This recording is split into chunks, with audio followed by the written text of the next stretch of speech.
ரோஷினி, உனக்கு ஒரு சர்ப்ரைஸ். என்னம்மா சர்ப்ரைஸ்? வெயிட் பண்ணு, கண்ணை மூடிட்டு ஒரு நிமிஷம் வரேன். என்ன சர்ப்ரைஸா இருக்கும்?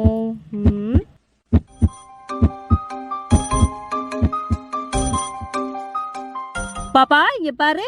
டன் டடாய். ட்ரெஸ்ஸா? ஆமா, நல்லா இருக்கா? உன் பர்த்டேக்கு நானே போய் வாங்கிட்டு வந்துட்டேன். என்னம்மா நான் நினைச்ச மாதிரியே செலக்ட் பண்ணி வச்சிருக்கீங்க. சூப்பரா இருக்கா? ஃப்ளவர்ஸ் நல்லா செம்மையா இருக்குல்ல? வாவ், சூப்பரா இருக்கு. என்ன எதுக்கு கூட்டிட்டு போற? ஆமா, உனக்கு எக்ஸாம் நடந்துருச்சு. அது இல்லாம ரொம்ப வெயிலா இருந்துச்சா, அதனால தான் நானே போய் வாங்கிட்டு வந்தேன். உனக்கு சர்ப்ரைஸ்னா ரொம்ப பிடிக்கும்ல, அதனால தான். அதான் உனக்கு பிடிச்ச மாதிரியே எடுத்துட்டேன். இந்த கலர்ஸ் பிடிச்சிருக்கான்னு பாரு. Super colour. சைஸ் கூட கரெக்டா தான் இருக்கும். சரி, இப்ப போய் நான் போட்டு பார்த்துட்டு வந்துடுறேன். இப்போ போடக்கூடாது, பர்த்டேக்கு தான் போடணும். வச்சு பாரு எப்படி இருக்குன்னு. ரொம்ப பிடிச்சிருக்கு. இப்பவே போய் போட்டு பார்க்கணும் போல இருக்கு. உனக்கு ட்ரெஸ் பிடிச்சிருக்குல்ல பாப்பா?